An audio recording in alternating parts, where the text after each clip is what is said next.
ಮನೇಲಿ ಈ ಥರ ಸಿಂಕು ಖಾಲಿ ಇದ್ದರೆ ಮನಸ್ಸಿಗೆ ಎಷ್ಟು ತುಂಬ ನೆಮ್ಮದಿ ಅಂತ ಅನಿಸುತ್ತೆ ಅಂದರೆ ಯಾವಾಗಲೂ ಹಿಂಗಿದ್ರೆ ಎಷ್ಟು ಚೆನ್ನಾಗಿರುತ್ತೆ ಅಂತ ಅನಿಸ್ತಾ ಇರುತ್ತೆ ನನಗಂತೂ. ನಿಮ್ಗೆ ಹೇಗೆ ಅನಿಸುತ್ತೋ ಗೊತ್ತಿಲ್ಲ, ಬಟ್ ನನಗಂತೂ ವಾಷಿಂಗ್ ಮಿಷಿನ್ಗೆ ಹಾಕೋ ಬಟ್ಟೆಗಳಿಲ್ಲ ಅಥವಾ ಸಿಂಕಲ್ಲಿ ಪಾತ್ರೆಗಳಿಲ್ಲ ಅಂದರೆ ಮನಸ್ಸಿಗೆ ನೆಮ್ಮದಿ ಅಂದರೆ ನೆಮ್ಮದಿ ಅಂತ ಅನಿಸುತ್ತೆ. ನೋಡ್ರಿ ಅಮಾಯಕರು ಹೆಂಗೆ ಬರ್ತಾ ಇದ್ದಾರೆ ಅಂತ, ಒಬ್ಬರಾದ್ಮೇಲೆ ಒಬ್ಬರು.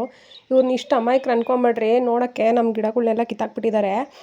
ಅವ್ರ ಅಮ್ಮ ಮಕ್ಕಳು ಇಬ್ಬರು ಮಕ್ಕಳು, ಇವರಿಬ್ಬರು ನೋಡಿದ್ರೆ ಎಷ್ಟು ತೀಟೆ ಮಾಡ್ತಾರೆ ಅಂದರೆ ಇನ್ನೂ ಚಿಕ್ಕ ಮಕ್ಕಳು ಥರನೇ ಮಾಡ್ತಾರೆ. ಹಾಯ್ ಹಲೋ ನಮಸ್ತೆ ಎಲ್ರಿಗೂ, ಎಲ್ಲರೂ ಹೇಗಿದ್ದೀರಾ? ಎಲ್ಲರೂ ಚೆನ್ನಾಗಿದ್ದೀರಾ ಅಂದ್ಕೊಂಡಿದ್ದೀನಿ. Welcome to Vani lifestyle ಚಾನಲ್ಗೆ.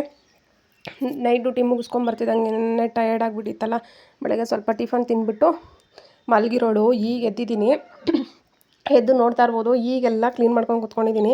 ದಿನ ಇರೋದೇ ಅಲ್ವಾ, ಸೊ ಸಾಕಾಗ್ಬಿಟ್ಟಿರುತ್ತೆ. ಬೆಳಗ್ಗೆ ಅಂತೂ ಏನೂ ಕೆಲಸ ಮಾಡ್ಕೊಳಕ್ಕಾಗಲ್ಲ. ಹಾಗಾಗಿ ಫುಲ್ಲು ಒಂದು ಸ್ವಲ್ಪ ರೆಸ್ಟ್ ಮಾಡಾದಮೇಲೆ 1-2 o'clockಲ್ಲಿ ಎದ್ಮೇಲೆ ನಾನು ಆಲ್ಮೋಸ್ಟ್ ಅಲ್ಲೆಲ್ಲ ವರ್ಕ್ ಮಾಡ್ಕೊಳೋದು. ಸೊ ಎಲ್ಲ ವರ್ಕ್ ಮಾಡ್ಕೊಳ್ಳೋಣ ಅಂದ್ಕೊಳೋ ಅಷ್ಟರಲ್ಲೇ ನಾನು ಒಂದು ಪಾರ್ಸಲ್ ಬಂದಿತ್ತು. ಆಲ್ರೆಡಿ ಬಂದು 2 days ಆಗಿದೆ. ಅದನ್ನು ಓಪನ್ ಮಾಡೋಕ್ಕೆ ಆಗಿರಲಿಲ್ಲ. ನಿಮ್ಗೆ ತೋರಿಸ್ಬೇಕು ಅಂತ ಓಪನ್ ಮಾಡ್ತಿರೋದು. ಏನು ಅಂತ ತೋರಿಸ್ತೀನಿ ಬನ್ನಿ. ನೋಡ್ತಾ ಇರ್ಬೋದು, ಸೆಲ್ಫಿ ಸ್ಟಿಕ್ಕು. ಸೊ ನನ್ನ ಹತ್ರ ಚಿಕ್ಕದಿತ್ತಲ್ಲ, ದೊಡ್ಡದು ಆರ್ಡರ್ ಮಾಡಿದ್ದಿಲ್ಲ, ಬೇಕೀಗ ಅಂತ ಅಂದ್ಬಿಟ್ಟು ಆರ್ಡರ್ ಮಾಡ್ಕೊಂಡಿದ್ದು. ತುಂಬ ಚೀಪ್ ಆ್ಯಂಡ್ ಬೆಸ್ಟು, 375 rupees ಅಷ್ಟೇ. ಇದು ಹೇಗೆ ಮಾಡೋದು,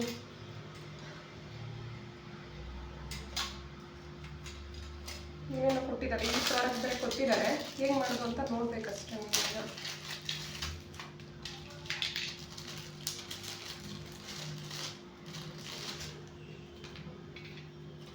ಜಾಯಿಂಟ್ ಮಾಡ್ಕೊಬೇಕು. ಮೇಬಿ ಹೇಗೆ ಮಾಡೋದು ಇದನ್ನು,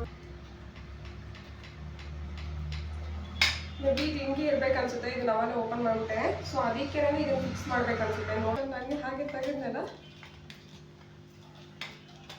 ಎಸ್ ಹೀಗೆ ಇದಕ್ಕೆ ಮೊಬೈಲ್ ಕನೆಕ್ಟ್ ಮಾಡೋದು ಅನ್ಸುತ್ತೆ. ಇದ್ರದ್ದು ಫುಲ್ ಲೆಂತ್ ವೀಡಿಯೋನ ಇನ್ನೊಂದರೊಳಗಡೆ ಹಾಕ್ತೇನೆ, ಹೇಗಿದೆ ಅಂತೆಲ್ಲನೂ ಜಸ್ಟ್ ನೋಡ್ಬೋದು. ತುಂಬ ಒಳ್ಳೆ ಪ್ರಾಡಕ್ಟು, ತುಂಬಾ ಚೆನ್ನಾಗೂ ಕೂಡ ಇದೆ. ನಾನು ಫುಲ್ ವೀಡಿಯೋ ನೋಡಿ ಇನ್ನೊಂದು ಅದರೊಳಗೆ ಫುಲ್ಲು ಎಲ್ಲ ಹಾಕಿದ್ದೀನಿ. ನೋಡ್ತಾ ಇರೋದು ಆಲ್ರೆಡಿ 4 o'clock ಇದೆಯಲ್ಲ, ಸೊ ಹಾಗಾಗ್ಬಿಟ್ಟು ಟೀಗೆ ಇಟ್ಟಿದ್ದೀನಿ. ಬೆಳಗ್ಗೆ ನಾನೊಂದು ಇನ್ಸ್ಟಾಗ್ರಾಮಲ್ಲಿ ವೀಡಿಯೋ ನೋಡಿದೆ. ಏನು ವೀಡಿಯೋ ಅಂತಂದರೆ, 2 ದಿನ ಬೇಕಾದ್ರೆ ಬೇರೆ ಯಾರನ್ನಾದ್ರೂ ಬಿಟ್ಟಿರ್ತೀವಿ, ಟೀ ಕಾಫಿನ ಮಾತ್ರ ಬಿಡೋ ಮಾತೇ ಇಲ್ಲ ಅಂತ. ಸೊ ಆ ಕ್ಯಾಟಗರಿಗೆ ಸೇರಿರೋ ನಾವು. ಸೊ ಹಾಗಾಗಿ ಟೀ ಕುಡಿದ್ಬಿಟ್ಟು ಆಮೇಲೆ ಹೂವು ಕಟ್ಟೋದಿದೆ ಸ್ವಲ್ಪ ದೇವ್ರ ಪೂಜೆಗೆ. ಸೊ ಹೂವು ಕಟ್ಬಿಡೋಣ. ಸೊ ಅಷ್ಟರಲ್ಲಿ ಟೀ ಆಗಲಿ ಅಂತ ಟೀಗೆ ಇಟ್ಟಿದ್ದೀನಿ. ಸೊ ಕುಡಿದಿದ್ದವರು ಬೇಜಾರು ಮಾಡ್ಕೊಬಿಡಿ, ಕುಡಿಯೋರೆಲ್ಲ ಬಂದು ಕುಡ್ದೋಗ್ಬಿಡಿ. ಇದು ನೆನ್ನೆ ಹೂವು ಸ್ವಲ್ಪ ಕಟ್ಬಿಟ್ಟಿದ್ದೀನಿ ದೇವ್ರಿಗಂತ. ನೆನ್ನೆ ಮತ್ತೆ ಒಂದೇನೆ ಆದರೆ ಕಟ್ಟೋಕ್ಕಾಗಲ್ಲ ಅಂತಂದ್ಬಿಟ್ಟು. ಸೊ ಇವತ್ತದ್ದು ಮಾತ್ರ ಕಟ್ಟೋದಿರೋದು ಬ್ಯಾಲೆನ್ಸು. ಕಟ್ಬಿಟ್ಟು ದೇವ್ರ ಪೂಜೆಗೆ ತೊಗೋಬೇಕು. ಟೈಮ್ ಬೇರೆ ಆಗಿಬಿಡುತ್ತೆ ಹಿಂಗೆ ಕಟ್ಕೊಂಡು ಕುತ್ಕೊಳ್ಳೋ ಅಷ್ಟರಲ್ಲಿ. ನೋಡ್ತಾ ಇರ್ಬೋದು ಇವತ್ತು ಎಷ್ಟು ಹೂವು ಸಿಕ್ಕಿದೆ ಅಂತ. ಯಾಕೋ ಕಮ್ಮಿ ಆಗಿಬಿಟ್ಟಿದೆ ನಮ್ಮ ಗಿಡದಲ್ಲಿ ಹೂವುಗಳು. ಮೊದಲೆಲ್ಲ ತುಂಬ ಜಾಸ್ತಿ ಸಿಕ್ತಿತ್ತು. ಒಂದು ವಾರ ತುಂಬ ಜಾಸ್ತಿ ಸಿಕ್ಕೋರು, ಇನ್ನೊಂದು ವಾರ ತುಂಬ ಕಮ್ಮಿ ಸಿಗುತ್ತೆ. ಸೊ ಅದಕ್ಕೆ ನಾನು ದೇವ್ರ ಪೂಜೆಗೆ ಬೇಕಲ್ಲ, ಈಗ ಅದು ಹಂಗಾಗ್ಬಿಟ್ಟು ಹೂವು ಕಟ್ಟೋಣ ಅಂತ. ಸ್ವಲ್ಪನೇ ಇರೋದ್ರಿಂದ ಬೇಗನೆ ಕಟ್ಬೋದು. ಬಟ್ ಒಂದೇನಪ್ಪ ಅಂತಂದರೆ, ಆಲ್ಮೋಸ್ಟ್ ಎಲ್ಲರೂ ಹೂವು ಕಟ್ಟೋದು ಕಲ್ತಿರಬೇಕು. ಯಾಕಂದರೆ ಇವಾಗ ನೋಡಿ, ಬೇರೆಯವ್ರಿಗೆ ತೊಗೊಂಬಂದು ಮುಡ್ಕೊಳೋದು ಈಸಿ, ಅಥವಾ ತೊಗೊಂಬಂದು ದೇವ್ರ ಪೂಜೆಗೆ ಇಡ್ಬೋದು, ಇಲ್ಲ ಅಂತಲ್ಲ. ಅದಕ್ಕೇನು ಕಲೀಲೇಬೇಕಾ ಕಟ್ಟೋದು ಅಂತ ಕೇಳ್ತೀರಾ. ಬಟ್ ಮನೇಲಿ ಗಿಡ ಇದ್ದಾಗ ನೀವು ಬೇರೆಯವ್ರಿಗೆ ಹೂವು ಕಟ್ಕೊಡಿ ಅಂತ ಹೇಳೋಕ್ಕಾಗಲ್ಲ ಅಲ್ವಾ. ಅಂಥ ಟೈಮಲ್ಲಾದರೂ ಯೂಸ್ ಆಗುತ್ತೆ. ನಮ್ಮ ಹೂವು ನಾವೇ ಕಟ್ಕೊಳಕ್ಕಾಗ್ದಂಗೆ ಬೇರೆಯವ್ರು ಕೊಡೋ ಕಾಲ ಆಗೋದೇ ಇಲ್ಲ. ಅದು ಹೇಗಾಗುತ್ತೆ, ನಮ್ಮ ಗಿಡದಲ್ಲಿ ಬಿಡೋ ಹೂವನಾದರೂ ನಾವು ಕಟ್ಟೋ ರೇಂಜ್ಗಾದ್ರು ಕಲ್ತಿರಬೇಕು. ಸೊ ಹಾಗಾಗಿ ಎಲ್ಲರೂ ಹೇಳೋದು ಇಷ್ಟೇ. ಆಲ್ಮೋಸ್ಟ್ ಗಿಡ ಇದೆ ಅಂದರೆ ಆಲ್ಮೋಸ್ಟ್ ಅಲ್ಲಿ ಕಲ್ತೇ ಇರ್ತಾರೆ ಎಲ್ರೂ. ಸೊ ಆಗಿನ ಕಾಲದಲ್ಲೆಲ್ಲ ಹೇಳೋರೆಲ್ಲ, ಹೊರ್ಗಿನ ಕೆಲಸ ಯಾರಾದರೂ ಮಾಡ್ಬೋದು, ಒಳಗಿನ ಕೆಲಸ ನಾವೇ ಮಾಡ್ಕೋಬೇಕು ಅಂತ. ಹಾಗಾಗ್ಬಿಟ್ಟು ಯಾರಾದರೂ ಬೇರೆಯವ್ರಿಗೆ ಕಟ್ಕೊಡಿ ಅಂತಂದರೆ ಅಷ್ಟು ಯಾರು ಬಂದು ಕಟ್ಕೊಡೋದು ಇಲ್ಲ. ಯಾಕಂದರೆ ಇದು ಮನೇಲಿ ಹೂವು ಬೆಳೆಯೋರ್ಗೆ ಹೇಳಿದ್ದಷ್ಟೇ. ಬೇರೆಯವ್ರಿಗೆಲ್ಲ ಆಲ್ಮೋಸ್ಟ್ ಅಲ್ಲೂ ಇದು ತುಂಬಾ ಕೆಲಸ. ನಾನು ಬೇರೆಯವ್ರ ಮನೆಗೆಲ್ಲ ಗಿಡಗಳಲ್ಲಿ ಹೂವು ಬಿಟ್ಬಿಟ್ಟಿದ್ರೆ ಅನ್ಕೋತಾ ಇದ್ದೆ ಮನಸ್ಸಲ್ಲಿ, ಏನು ಇವರು ಇಷ್ಟೊಂದು ಹೂವು ಬಿಡುತ್ತೆ, ಕಿತ್ತು ಮುಡ್ಕೊಂಡಂಗೆ ಎಲ್ಲ ವೇಸ್ಟ್ ಮಾಡ್ತಾರೆ ಅಂತ. ಬಟ್ ನಮ್ಮ ಗಿಡ ಹಾಕಿದ್ಮೇಲೆ ನಂಗೆ ಅರ್ಥ ಆಗಿದ್ದು. ಯಾಕಂತಂದರೆ ಅದ್ರ ಕೆಲಸ ತುಂಬ ಜಾಸ್ತಿ. ಒಂದು 10-20 ಕೊಟ್ಬಿಟ್ಟು ಒಂದು ಮೊಳ ಹೂವು ತೊಗೊಂಡು ಮುಡ್ಕೊಬೋದು. ಅದು ಬಿಟ್ಬಿಟ್ಟು ಬೆಳಗ್ಗೆ ಬರ್ತಿದ್ದಂಗೆ ಡ್ಯೂಟಿಯಿಂದ ಹೂವು ಬಿಡಿಸ್ಬೇಕು, ಮಧ್ಯಾಹ್ನ ಒಂದು 10 ಗಂಟೆ ಆಗ್ತಿದ್ದಂಗೆ ಎಲ್ಲ ಒಂಥರ ಬಿಸಿಲಿಗೆಲ್ಲ ಬಾಡೋದಂಗೆ ಆಗಿರುತ್ತೆ. ಅವಾಗ ಚೆನ್ನಾಗೂ ಇರೋಲ್ಲ. ಬರ್ತಿದ್ದಂಗೆ ಹೂವು ಬಿಡಿಸ್ಬೇಕು, ಮತ್ತು ಅದನ್ನು ಕಟ್ಕೋಬೇಕು ತುಂಬ ಹೊತ್ತು. ಹಾಗನ್ಸುತ್ತೆ, ಯಾಕೆ ಬೇಕಿತ್ತು ಇದೆಲ್ಲನೂ ದುಡ್ಡು ಕೊಟ್ಟು ತಗೊಂಬಂದು ಮುಡ್ಕೊಳೋದು ಬಿಟ್ಬಿಟ್ಟು ಅಂತ. ಬಟ್ ಕಟ್ಟೋದಾದ್ಮೇಲೆ ಅನಿಸುತ್ತೆ ಮುಡ್ಕೊಬೇಕಾರೆ ನಮ್ಮ ಗಿಡದ್ದು ಎಷ್ಟು ಚೆನ್ನಾಗಿದೆ ಅಲ್ಲ ಮುಡ್ಕೊಂಡಿರೋದು ಅಂತ. ಈಗ ನೋಡಿ, ಫಸ್ಟ್ ಅದನ್ನು ಕಟ್ಟೋದು ಬಿಟ್ಬಿಟ್ಟು ಟೀ ಆರೋಗುತ್ತೆ ಅಂತ ಟೀ ಕುಡಿಯೋಕೆ ಕುತ್ಕೊಂಡೆ. ಹೊಟ್ಟೆ ಹಸಿತಾ ಇದೆ. ಹಾಗಾಗ್ಬಿಟ್ಟು ಮೊದಲು ಟೀ ಜೊತೆಯಲ್ಲಿ 2 ಬಿಸ್ಕೆಟ್ ತಿಂತಾಯಿದ್ದೀನಿ. ಸೊ ನೋಡಿ, ಕಟ್ಟಿದ್ದಾಗೋಯ್ತು ಹೂವನ್ನು. ಈ ಹೂವು ಕಟ್ಟಾದಮೇಲೆ ಅನಿಸೋದು, ಪರವಾಗಿಲ್ಲ ಹೂವು ಹಾಕಿದ್ದಕ್ಕೂ ಸಾರ್ಥಕ ಆಯಿತು ಅಂತ. ಯಾಕಂದರೆ ಮುಡ್ಕೊಂಡೋಗಿ ಎಲ್ಲರೂ ಹೇಳ್ತಾರಲ್ಲ, ಚೆನ್ನಾಗಿದೆ ಹೂವು ನೋಡೋಕ್ಕೆ ಎಷ್ಟು ಚೆನ್ನಾಗಿದೆ ಅಲ್ವಾ ಅಂತ ಅಂತಾರಲ್ಲ. ಆಗ ಒಂದು ಸ್ವಲ್ಪ ಸಮಾಧಾನ ಬಿಡಿಸ್ಬಿಟ್ಟು ಕಟ್ಟಿ ಮುಡ್ಕೊಂಡಿದ್ದಕ್ಕೂ ಅಂತ. ಅಲ್ಲಿಂದ ಬಂದರೆ ನೋಡಿರಿ ನಮ್ಮ ರೋಸ್ ಗಿಡ ಹೇಗಾಗ್ಬಿಟ್ಟಿದೆ, ಯಾವುದೋ ಕಣ್ಣು ಬಿದ್ದುಬಿಟ್ಟಿದೆ. ಏನು ಕಣ್ಣು ಬಿದ್ದಿಲ್ಲ, ಸುಮ್ಮನೆ ನಾನು ಹೇಳಿ ತಮಾಷೆಗೆ. ಪಾಪ ನಾನು ಮೊನ್ನೆ ಹಾಗಂತ ಹಾಕಿದ್ದಕ್ಕೂ ಯಾರೋ ಒಬ್ರು ಕಮೆಂಟ್ ಹಾಕಿದ್ರು, ಅಕ್ಕ ಕರಿ ದಾರ ಕಟ್ಟು ಅಂತ. ನಾನು ಆಲ್ರೆಡಿ ಕೆಳಗಡೆ ಅದನ್ನು ಮಾಡಿದ್ದೀನಿ ನೋಡಿ. ಚಿಕ್ಕಗೆ ಬಿಡ್ತಿದೆ ಈಗ, ಈ ಬಿಸಿಲಿಗೆ ಎಲ್ಲ ಒಣಗೋಗಿರೋ ಥರ ಆಗಿರೋದು. ಪಾಪ ಯಾರೂ ಡಿಸ್ಟಿ ಹಾಕಿಲ್ಲ ನೋಡಿ, ಈಗ ಬಿಟ್ಟಿದೆ. ಇಲ್ಲಿ ನೋಡ್ತಾ ಇರ್ಬೋದು, ಈ ನಮ್ಮ ನಾಯಿಗಳು ಆಗಲೇ ತೋರಿಸಿದ್ನಲ್ಲ ಎಂಥ ಕೆಲಸ ಮಾಡಿದೆ, ಕೊಂಬೆನೇ ಮುರಿದಾಕ್ಬಿಟ್ಟಿದೆ ಹೂವಿಂದು.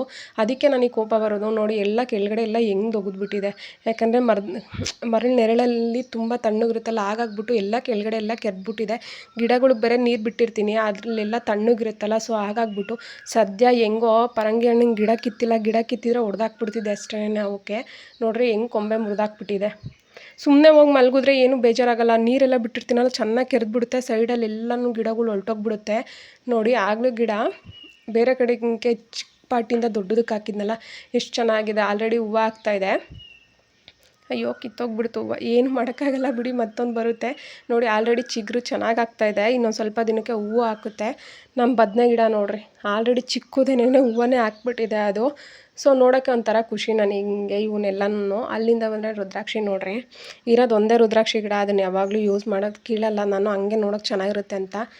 ನೋಡಿರಿ ಬಂದರು ತೀಟೆ ಸುಗ್ದಿರಿ ಇವರು, ಸುಮ್ಮನೆ ಇರಲ್ಲ. ನಮ್ಮ ಕ್ವಾರ್ಟರ್ಸಲ್ಲಿ ಇಷ್ಟೊಂದು ನಾಯಿಗಳಿದಾವೆ, ಅದರಲ್ಲೆಲ್ಲ ತೀಟೆ ಮಾಡೋದು ಅಂದರೆ ಈಗ ಇಲ್ಲಿ ಮರ್ತದ ನೋಡಿರಿ ಇವ್ನು ನೋಡೋಕೆ ಹಿಂಗೆ ಕಾಣ್ತಾನೆ ಅಷ್ಟೇ, ಅಮಾಯಕನ ಥರ.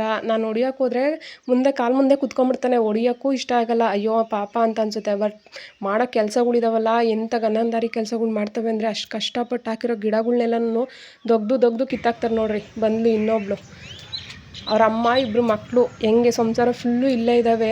ಒಂದು 6-7 ನಾಯಿಗಳಿದ್ದಾವೆ ಪಾಪ. ಅವನ್ನ ಹೊಡಿಯೋದಂತಲ್ಲ, ಅಷ್ಟು ತೀಟೆ ಮಾಡ್ತವೆ. ಎಲ್ಲೆಲ್ಲಿಂದ ತೊಗೊಂಬಂದು ಎಲ್ಲ ಗಲೀಜಿಲೆಲ್ಲ ಹಾಕೋದು, ಎಲ್ಲ ಇದ್ರ ಕೆಲಸನೇ. ನಮ್ಮ ಕ್ವಾರ್ಟರ್ಸ್ ಅರ್ಧ ಗಲೀಜಾಗಕ್ಕಿದೆ ಇವೇ ಕಾರಣ. ಅಲ್ಲಿಂದ ಅಂತೂ ಇಂತೂ ಪಾತ್ರೆ ತೊಳೆಯೋ ಟೈಮ್ ಬಂದೇ ಬಿಡ್ತು. ಈಗ ಪಾತ್ರೆ ತೊಳೆಯೋ ಟೈಮ್ ಆಗಿಬಿಟ್ಟಿದೆ. ನಂಗೆ ಪಾತ್ರೆ ನೋಡಿದ್ರೆ ಭಯ ಆಗೋಕ್ಕೆ ಸ್ಟಾರ್ಟ್ ಆಗಿಬಿಡ್ತೈತೆ. ಯಾವಾಗ ನೋಡಿದ್ರು ಎಷ್ಟೇ ತೊಳೆದ್ರು ಸಿಂಕ್ ಮಾತ್ರ ಖಾಲಿ ಆಗುತ್ತೆ ಮತ್ತೆ ಫಿಲ್ ಆಗುತ್ತೆ, ಖಾಲಿ ಆಗುತ್ತೆ ಮತ್ತೆ ಫಿಲ್ ಆಗುತ್ತೆ. ನನಗೇನಪ್ಪ ಸಮಾಧಾನ ಅಂದರೆ ಯಾವಾಗಲೂ ಈ ಥರ ಖಾಲಿ ಇರಬೇಕು ಸಿಂಕ್ಗಳು. ಅಲ್ಲಿಂದ ಅದು ಕೆಲಸ ಇರಲಿ, ಆಮೇಲೆ ಪಾತ್ರೆ ತೊಳ್ಕೊಳ್ಳೋಣ ಅಂದ್ಬಿಟ್ಟು ಫಸ್ಟು ಸಾಂಬಾರ್ಗೆ ಇಟ್ಬಿಡೋಣ. ಯಾಕಂದರೆ ಟೈಮ್ ಆಗಿಬಿಡುತ್ತೆ. ಅಷ್ಟರೊಳಗಡೆ ಸಾಂಬಾರ್ಗೆ ಇಟ್ಟರೆ ಅದಕ್ಕೆ ಕುಕ್ಕರ್ ಕೂಗೋಷ್ಟರೊಳಗಡೆ ನಾನು ಆಲ್ಮೋಸ್ಟ್ ಅಲ್ಲಿ ಪಾತ್ರೆ ತೊಳ್ಕೊಬೋದು ಅವಾಗ ಈಸಿಯಾಗಿ ಅಂತ ಅಂದ್ಬಿಟ್ಟು ಫಸ್ಟು ಸೊಪ್ಪು ಬಿಡಿಸ್ಕೊಂಬಿಟ್ಟು ಸಾಂಬಾರ್ಗೆ ಇಡೋಣ ಅಂತ ರೆಡಿ ಮಾಡ್ತಾಯಿದ್ದೀನಿ. ಸೊಪ್ಪಿನ್ನು ನೆನ್ನೆ ತಂದಿರೋದು ನೋಡಿರಿ ಹೇಗಾಗ್ಬಿಟ್ಟಿದೆ ಅಂತ. ಈ ಬಿಸಿಲಿಗೆ ಎಲ್ಲ ಬಾಡ್ದಂಗೆ ಆಗಿಬಿಟ್ಟಿದೆ. ಇನ್ನೂ 2 ಡೇಸ್ ಇಟ್ಬಿಟ್ರೆ ಅದೇನಕ್ಕೂ ವರ್ಕ್ಗೆ ಬರಲ್ಲ, ಆ ಥರ ಆಗಿಬಿಟ್ಟಿದೆ. ಹಾಗಾಗ್ಬಿಟ್ಟು ಇವತ್ತೇ ಮಾಡಿಬಿಡೋಣ ಅಂತ. ಇನ್ನೂ ನಿನ್ನೆ ತಂದಿರೋದೇ ಹಾಗಾಗ್ಬಿಟ್ಟಿದೆ ಅಂದರೆ ನಾಳೆವರೆಗೂ ಇರೋದಿಲ್ಲ. ಸೊ ಹಂಗಾಗಿ ಫಸ್ಟ್ ಎಲ್ಲನೂ ಅಡುಗೆಗೆ ಇಟ್ಬಿಟ್ರೆ ಆಮೇಲೆ ಬೇರೆ ಕೆಲಸ ಮಾಡ್ಕೋಬೋದು. ಅದ್ರ ಪಾಡ್ಗೆ ಅದು ಅಡುಗೆ ಆಗ್ತಾ ಇರುತ್ತೆ. ಇಲ್ಲ ಅಂತಂದರೆ ಪಾತ್ರೆ ಎಲ್ಲ ತೊಳ್ಕೊಂಡು ಮತ್ತು ಕಸ ಗುಡಿಸ್ಕೊಂಡು ಮಾಡ್ತೀನಿ ಅಂದರೆ ತುಂಬ ಲೇಟ್ ಆಗಿಬಿಡುತ್ತೆ. ಸೊ ಅಷ್ಟರಲ್ಲೆಲ್ಲನೂ ತರಕಾರಿ ಅದೆಲ್ಲ ಹಚ್ಕೊಂಬಿಟ್ಟು ಮಾಡ್ತಾಯಿದ್ದೆ. ಆ್ಯಕ್ಚುಲಿ ನಮ್ಮ ಕಡೆಗಿಂತ ಅಂಥ ಸೈಡಲ್ಲಿ ಚೆನ್ನಾಗಿ ಮಾಡ್ತಾರೆ. ಪಪ್ಪು ಅಂತ ಮಾಡ್ತಾರೆ, ನಮ್ಮ ಕಡೆ ಎಲ್ಲ ಮಚ್ಚಪ್ಪ ಅಂತ ಹೇಳ್ತೀವಲ್ವಾ. ಇದನ್ನೆಲ್ಲನೂ ಕೂಗಿಸ್ಬಿಟ್ಟು ನಾವು ಆಮೇಲೆ ತಿಕ್ತೀವಿ. ಬಟ್ ಆ ಕಡೆ ಎಲ್ಲ ಹಂಗಲ್ಲ, ಸೊಪ್ಪು ಜಾಸ್ತಿ ಹಾಕಲ್ಲ, ಸ್ವಲ್ಪ ಸೊಪ್ಪು ಹಾಕ್ಬಿಟ್ಟು ಬೇಳೆ ಎಲ್ಲ ಜಾಸ್ತಿ ಹಾಕ್ಬಿಟ್ಟು ಮಾಡ್ತಾರೆ ಪಪ್ಪು ಅಂತ. ತುಂಬ ಚೆನ್ನಾಗಿರುತ್ತೆ, ಇವನ್ ಫೇಮಸ್ ಕೂಡ ಆ ಕಡೆ. ಆದರೆ ಆ ಥರ ಸ್ಟೈಲಲ್ಲಿ ನಮಗೆ ಮಾಡೋಕ್ಕೆ ಬರಲ್ಲ, ಅವರೇ ಸರಿ ಅದನ್ನೆಲ್ಲ ಮಾಡೋದಕ್ಕೆ. ಬಟ್ ಅವ್ರ ಸ್ಟೈಲಲ್ಲಿ ನಾವು ಮಾಡಬೇಕು ಅನ್ನೋ ದೊಡ್ಡ ವಿಷಯ ಅಲ್ಲ. ಎಷ್ಟೊಂದು ವೀಡಿಯೋಸ್ ನಾನು ನೋಡಿದ್ದೀನಿ, ಬಟ್ ಅವ್ರು ಏನು ಮಾಡಲ್ಲ ಡಿಫ್ರೆಂಟಾಗಿ ಅಂತಂದರೆ ಸ್ವಲ್ಪ ಸೊಪ್ಪು ಕಮ್ಮಿ ಹಾಕಿರ್ತಾರೆ ಅಷ್ಟೇ, ಸ್ವಲ್ಪ ಬೇಳೆ ಎಷ್ಟು ಹಾಕಿರ್ತಾರೆ. ನಾವು ಮೀಡಿಯಮಾಗಿ ಅದು ಎರಡನ್ನೂ ಸಮವಾಗಿ ಹಾಕಿರ್ತೀವಿ. ಸೊ ಹಾಗಾಗಿ ಆ ಥರ ಕಾಣ್ತಾ ಇರುತ್ತೆ. ಅವ್ರು ಮಾಡೋದಂತಾದರೆ ಗಟ್ಟಿಗೆ ಮಾಡಿರ್ತಾರೆ, ದಾಲ್ ಮಾಡ್ದಂಗೆ. ಬಟ್ ನಾವೆಲ್ಲನೂ ಮನೆಗೆಲ್ಲ ಬೇಕು ಅಂತ ತೆಳ್ಳಗೆ ಮಾಡ್ತೀವಿ. ಬಟ್ ಆ ಥರ ಮಾಡಬೇಕು ಅಂದರೆ ಇದೇನೇ ಸ್ವಲ್ಪ ಸೊಪ್ಪು ಕಮ್ಮಿ ಹಾಕಿದ್ರೆ ಅದೇ ಆಗೋಗ್ಬಿಡುತ್ತೆ. ಅಷ್ಟರಲ್ಲೆಲ್ಲ ನಾನು ರೆಡಿ ಮಾಡ್ಕೊಂಡಿದ್ದಾಯಿತು. ಬಟ್ ಏನಪ್ಪ ಅಂತಂದರೆ ಸೊಪ್ಪನ್ನ ಒಂದು ಸತಿ ಸಾಂಬಾರ್ಗೆ ಇಡಬೇಕಾದ್ರೆ ಒಂದು 2-3 ಟೈಮ್ಸು ತೊಳ್ಕೊಳ್ಳಿ, ಯಾಕಂದರೆ ಅದರಲ್ಲಿ ಮಣ್ಣಿರುತ್ತೆ. ನಾನೊಂದು 1/2 ಅವರ್ ಮುಂಚೆನೇ ಸೊಪ್ಪನ್ನ ನೆನೆಸ್ಬಿಟ್ಟಿರ್ತೀನಿ ಹಚ್ಬಿಟ್ಟು. ಯಾಕಂತಂದರೆ ಅದರಲ್ಲಿ ಚಿಕ್ಕ ಮಣ್ಣೆಲ್ಲ ಇರುತ್ತೆ ಎಲೆ ಮೇಲೆಲ್ಲನೂ, ಅದು ಗೊತ್ತಾಗೋದಿಲ್ಲ. ಅದಕ್ಕೇನೆ ಮುಂಚೆನೇ ಸ್ವಲ್ಪ ಹೊತ್ತು ಮುಂಚೆ ನೆನೆಸ್ಬಿಟ್ರೆ ಅದನ್ನ ಈ ಥರ ತಿಕ್ಕಿದ ತಕ್ಷಣವೇ ಆರಾಮಾಗಿ ಮಣ್ಣೆಲ್ಲ ಬಿಚ್ಕೊಂಡ್ಬಿಡುತ್ತೆ. ಸೊ ಹಾಗಾಗಿ ಅದಾದಮೇಲೆ ನಾನು ಸಾಂಬಾರ್ಗೆ ಏನಾದರೂ ಇಡ್ತೀನಿ ಒಂದು 2-3 ಸತಿ ವಾಶ್ ಮಾಡಿಬಿಟ್ಟು. ಬಟ್ ಈಗ ನೋಡ್ಬೋದು ಅಲ್ಲಿಂದ ನಾನೆಲ್ಲ ಸಾಂಬಾರಿಗೆಲ್ಲ ಇಟ್ಬಿಟ್ಟು ಬಂದರೆ ಪಾತ್ರೆ ತೊಳೆಯೋ ಟೈಮ್ ಆಗಿಬಿಟ್ಟಿದೆ. ಅದು ವಿಸಿಲ್ ಹಾಕೋಷ್ಟರೊಳಗಡೆ ನಾವು ಪಾತ್ರೆ ಎಲ್ಲ ವಾಶ್ ಮಾಡ್ಕೊಂಬಿಡೋಣ. ನೋಡಿ ಈ ಥರ ಸಿಂಕ್ನ ಖಾಲಿ ನೋಡೋದಕ್ಕೆ ಒಂಥರ ಖುಷಿ ಆಗುತ್ತೆ. ಯಾಕೆಂದರೆ ಇದೊಂಥರ ಫುಲ್ ಆದರೆ ಸಮಾಧಾನನೇ ಇರಲ್ಲ. ಯಾವಾಗ ವಾಶ್ ಮಾಡ್ತೀವಿ ಅನಿಸ್ತಾನೆ ಇರುತ್ತೆ. ಇದು ಈ ಥರ ಯಾವಾಗ್ಲೂ ಖಾಲಿ ಇದ್ರೇ ಚೆಂದ, ನೋಡೋಕ್ಕೂ ಚೆನ್ನಾಗಿರ್ತೈತೆ. ಮನೇಲಿ ಪಾತ್ರೆ ಬಟ್ಟೆ ಎರಡಿಲ್ಲ ಅಂತಂದರೆ ಮನಸ್ಸಿಗೆ ತುಂಬಾ ನೆಮ್ಮದಿ ಅಂತ ಅನಿಸುತ್ತೆ. ಸೊ ನೋಡ್ತಾ ಇರ್ಬೋದು, ಪಾತ್ರೆ ತೊಳ್ದಿಕ್ಕಿದಾಗಿದೆ. ಇದನ್ನೆಲ್ಲ ಇವಾಗ ಗೊಬ್ಬರ ಹಾಕೋದು. ನಾನಂತೂ ಈಗಲೇ ಜಸ್ಟ್ ಗೊಬ್ಬರ ಹಾಕ್ತಾಯಿಲ್ಲ, ಬೇರೆ ಕೆಲಸ ಮಾಡ್ಕೋತಾ ಇದ್ದೀನಿ. ಫ್ರೀ ಆದಾಗ ಗೊಬ್ಬರ ಹಾಕೋಣ ಅಂತ ಅಂದ್ಬಿಟ್ಟು ಇದನ್ನೆಲ್ಲ ಸೈಡಿಗೆ ನೀರೆಲ್ಲ ಬುಗಿಸ್ಬಿಟ್ಟು ಈ ಕಡೆ ಎಲ್ಲನೂ ಒರೆಸ್ಕೊಂಬಿಡೋಣ. ನಮ್ಮ ಕ್ವಾರ್ಟರ್ಸಲ್ಲಿ ಏನಪ್ಪ ಅಂತಂದರೆ ಕ್ವಾರ್ಟರ್ಸ್ಗಳೇ ಅಷ್ಟು ಅಂತ ಅನಿಸುತ್ತೆ. ಕ್ಲೀನಾಗಿ ಎಲ್ಲನೂ ಎಲ್ಲಿರಬೇಕೋ ಅಲ್ಲೆಲ್ಲನೂ ಏನೂ ಮಾಡಿರೋದಿಲ್ಲ. ಸೊ ನಾನು ಅದನ್ನೆಲ್ಲ ಒರೆಸ್ಬಿಟ್ಟು ಇಲ್ಲಿ ಬರ್ತಿದ್ದಂಗೆ ಫಸ್ಟು ಡಸ್ಟ್ಬಿನ್ ಹಾಕಿ ಬರಬೇಕು. ಮತ್ತು ಈವ್ನಿಂಗ್ 6 o'clock ಮೇಲ್ಗಡೆ ಆದರೆ ನಾನು ಡಸ್ಟ್ಬಿನ್ ಹಾಕಲ್ಲಲ್ವ. ಸೊ ಹಾಗಾಗಿ ಈಗ ಹಾಕ್ಬಿಟ್ಟು ಸ್ವಲ್ಪ ಬೆಂಕಿ ಹಚ್ಚಿ ಬಂದುಬಿಟ್ಟು ಕಸಗಳೆಲ್ಲ ಗುಡಿಸ್ಬಿಡೋಣ ಔಟ್ ಸೈಡು. ಯೂಶ್ವಲಾಗಿ ಏನಂತ ನೈಟ್ ಡ್ಯೂಟಿ ಇದ್ದಾಗ ಯಾವಾಗಲೂ ನಾನು ಬರೋದು 8 o'clock ಮೇಲೆ ಆಗುತ್ತೆ. 8 to 8:30 ಆಗುತ್ತೆ ನಾನು ಡ್ಯೂಟಿಯಿಂದ ಬರೋಷ್ಟರಲ್ಲಿ. ಸೊ ಆಗ ಬಂದುಬಿಟ್ಟು ನಾನು ಔಟ್ ಸೈಡೆಲ್ಲ ಕಸ ಗುಡಿಸಿ ನೀರು ಹಾಕೋಕ್ಕಾಗಲ್ಲ. ಸೊ ಹಾಗಾಗಿ ನಾನು ಮಾರ್ನಿಂಗಲ್ಲಿ ನೀರು ಹಾಕಲ್ಲ. ಈವ್ನಿಂಗ್ ಟೈಮಲ್ಲೇ ಕಸ ಎಲ್ಲ ಗುಡಿಸ್ಬಿಟ್ಟು ನೀರು ಹಾಕ್ತೀನಿ. ಯಾಕಂತಂದರೆ ನನಗೆ ಏನು ಕನ್ವೆನ್ಸ್ ಇರುತ್ತೋ ಆಗ ಮಾಡ್ಕೋತೀನಿ ನಾನು ವರ್ಕ್ನ. ಬೆಳಗ್ಗೆ ಅಂದರೆ ಆಲ್ರೆಡಿ ನೀರು ಹಾಕೋಷ್ಟರಲ್ಲಿ 9-9:30 ಎಲ್ಲ ಆಗಿಬಿಟ್ಟಿರುತ್ತೆ. ಆವಾಗ ಎಲ್ಲರೂ ಓಡಾಡ್ತಿರ್ತಾರೆ, ಏನಪ್ಪ ಇವರು ಇಷ್ಟೊತ್ತಿನಲ್ಲಿ ಹಾಕ್ತಿದ್ದಾರೆ ಅಂತ ಅನ್ಕೋತಾರೆ. ಸೊ ಹಾಗಾಗಿ ನಾನು ಆಗ ಹಾಕಲ್ಲ. ಆಲ್ಮೋಸ್ಟ್ ಅಲ್ಲಿ ಈವ್ನಿಂಗಲ್ಲೇ ಡ್ಯೂಟಿ ಹೇಗೆ ಶಿಫ್ಟ್ ಚೇಂಜ್ ಇರುತ್ತೋ ಅದ್ರ ಮೇಲೆ ಡಿಪೆಂಡ್ ಮಾಡ್ಕೊಂಡು ನಾನು ವರ್ಕ್ ಮಾಡ್ಕೋತೀನಿ. ಸೊ ನೋಡ್ಬೋದು, ಇವಾಗ ಶುಕ್ರವಾರ ಬೇರೆ ಆಗಿರೋದ್ರಿಂದ ಎಲ್ಲ ನೀಟಾಗಿ ತೊಳೆದ್ಬಿಟ್ಟು ಎಲ್ಲ ಉದಾಸ್ಲೆಲ್ಲ ನೀಟಾಗಿ ತೊಳೆದು ಅರಿಶಿನ ಕುಂಕುಮ ಎಲ್ಲ ಇಟ್ಬಿಟ್ಟು ಪೂಜೆಗೂ ರೆಡಿ ಮಾಡ್ಕೋಬೇಕಾಗೇನೆ. ಸೊ ನಾನು ಬೆಳಗ್ಗೆ ಏನಕ್ಕೆ ಮಾಡಲ್ಲ ಅಂತಂದರೆ ಡ್ಯೂಟಿಯಿಂದ ಬಂದು ಸಾಕಾಗಿಬಿಟ್ಟಿರುತ್ತೆ. ಸಾರಿಸಿ ಕಸ ಗುಡಿಸಿ ಎಲ್ಲ ಮಾಡ್ಕೊಳೋಷ್ಟೊತ್ತಿಗಾಗಲ್ಲ. ಸ್ನಾನ ಮಾಡಿ ದೇವ್ರ ದೀಪ ಹಚ್ಚೋಷ್ಟರಲ್ಲಿ 11-11:30 ಮೇಲೆ ಆಗಿಬಿಟ್ಟಿರುತ್ತೆ. ನಾನು ಊಟ ಮಾಡ್ದಂಗೆ ಅಷ್ಟೊತ್ತವರೆಗೂ ಇದ್ಬಿಟ್ರೆ ತುಂಬಾ ಸುಸ್ತು ಅನ್ನಿಸ್ತಾ ಇರುತ್ತೆ. ಸೊ ಹಾಗಾಗಿ ನಾನು ಆಲ್ಮೋಸ್ಟ್ ನೈಟ್ ಡ್ಯೂಟಿ ಇದ್ದರೆ ಈವ್ನಿಂಗಲ್ಲೇ ಪೂಜೆ ಮಾಡ್ಕೋತೀನಿ. ಮಾರ್ನಿಂಗ್ ಇದ್ದರೆ ಅಷ್ಟೇ ಮಾರ್ನಿಂಗ್ ಟೈಮ್ ಪೂಜೆ ಮಾಡಿಬಿಟ್ಟು ಹೋಗೋದು. ಸೊ ಹಾಗಾಗಿ ನನಗೆ ಯಾವಾಗ ಕಂಫರ್ಟ್ ಅನಿಸುತ್ತೋ ಆವಾಗ ಮಾಡ್ಕೋತೀನಿ ಅಷ್ಟೇ. ಕೆಲವೊಬ್ಬರೆಲ್ಲ ಮನೇಲಿದ್ದಾಗ ಕಂಟಿನ್ಯೂಸ್ ಆಗಿ ಮಾರ್ನಿಂಗಲ್ಲೇ ಮಾಡ್ತಾರೆ. ಮಾರ್ನಿಂಗಲ್ಲಿ ಮಾಡೋದು ಬೆಸ್ಟು ನನಗೆ ಗೊತ್ತಿರೋ ಥರ. ಬಟ್ ನನಗೆ ಟೈಮ್ ಸಿಗೋಲ್ಲ ಅನ್ನೋ ಕಾರಣಕ್ಕೆ, ಅಥವಾ ಮಾರ್ನಿಂಗಲ್ಲಿ ಅಂದರೆ ಬೇಗ ಎದ್ಬಿಟ್ಟು ಸ್ವಲ್ಪ ಮಾಡ್ಬೋದು. ನೈಟಲ್ಲಾದರೆ ಮಾರ್ನಿಂಗ್ ಡ್ಯೂಟಿಯಿಂದ ಬರೋದೇ ಲೇಟ್ ಆಗುತ್ತಲ್ಲ. ಸೊ ಹಾಗಾಗಿ ನಾನು ಮಾಡಲ್ಲ. ಸೊ ನೋಡ್ತಾ ಇರ್ಬೋದು, ಸಾಂಬಾರೆಲ್ಲ ಮುಗಿದಿದೆ. ಎಲ್ಲನೂ ಇದು ಮಾಡಿದ್ಮೇಲೆ ಸ್ವಲ್ಪ ಒಗ್ಗರಣೆ ಹಾಕ್ಬಿಟ್ಟು ಸೊ ಬೇರೆ ಕೆಲಸ ನೋಡ್ಕೊಬೇಕು. ಹೆಂಗೂ ಟೈಮ್ ಆಗಿಬಿಟ್ಟಿದೆ. ಅಡುಗೆ ಮಾಡ್ಕೊಂಬಿಟ್ಟು ಫಸ್ಟು ಅಡುಗೆ ಮಾಡಿ ಇಟ್ಬಿಟ್ರೆ ಅರ್ಧ ಕೆಲಸ ತಪ್ದಂಗೆ ಆಗುತ್ತೆ ನನಗೆ. ಸೊ ಹೆಂಗೂ ಈ ಕಡೆ ನೀರು ಕಾಯ್ದಿದೆ, ಅಷ್ಟರಲ್ಲಿ ಅಕ್ಕಿ ಹಾಕ್ಬಿಟ್ಟು ಬೇರೆ ಕೆಲಸ ಮಾಡೋಣ ಅಂತ ನಾನು ರೆಡಿಯಾಗಿ ದೀಪ ಹಚ್ಚೋಷ್ಟರಲ್ಲಿ ಆಲ್ಮೋಸ್ಟ್ ಅಲ್ಲಿ ಈಗ ಆಲ್ರೆಡಿ 6:15 ಆಗಿದೆ. ಟೈಮ್ ಆಗಿಬಿಡುತ್ತೆ. ಸೊ ನೋಡ್ಬೋದು, ನಾನು ರೆಡಿಯಾಗಿ ಒಂದೇ ಸತಿ ದೀಪ ಹಚ್ಬಿಡ್ಬೇಕು. ಯಾಕಂದರೆ ಮತ್ತೆ ರೆಡಿ ಆಗೋಕ್ಕಾಗಲ್ಲ. ಸೊ ಒಂದೇ ಸತಿ ರೆಡಿ ಆದಮೇಲೆ ದೀಪ ಹಚ್ಬಿಟ್ರೆ ಒಂದೇ ಸತಿ ಅಡುಗೆ ಊಟ ಮಾಡ್ಕೊಂಬಿಟ್ಟು ಹೊರಟ್ಬಿಡ್ಬೋದು.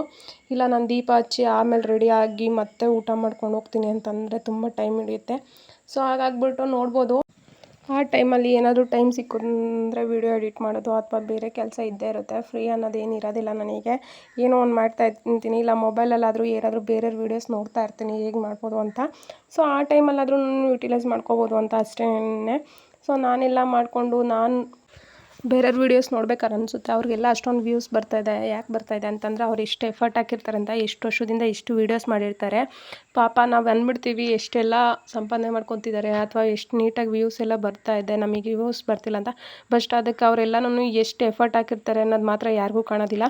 ಸೊ ಅಲ್ಲಿಂದ ಬಂದು ಸೀದಾ ಪೂಜೆ ಮಾಡಿಬಿಟ್ಟು ದೀಪ ಹಚ್ಚಿದಾಗಿದೆ ಎಲ್ಲ ಕೆಲಸನೂ. ಸೊ ಮನೇಲಿ ಅರ್ಧ ದೀಪ ಹಚ್ಚಿಬಿಟ್ರೆ ಅರ್ಧ ಕೆಲಸ ಮುಗ್ದಂಗೆ ಆಗುತ್ತೆ. ವರ್ಕೆಲ್ಲ ಮುಗಿದಿದೆ, ಈಗ ಡ್ಯೂಟಿಗೆ ಹೊರಡೋದಷ್ಟೇನೆ. ಥ್ಯಾಂಕ್ ಯು ಸೋ ಮಚ್ ನನ್ನ ವೀಡಿಯೋ ನೋಡಿದ್ದಕ್ಕೆ. ಹಾಗೆ ಕಮೆಂಟ್ ಮಾಡಿ ಸಬ್ ಮಾಡ್ಕೊ.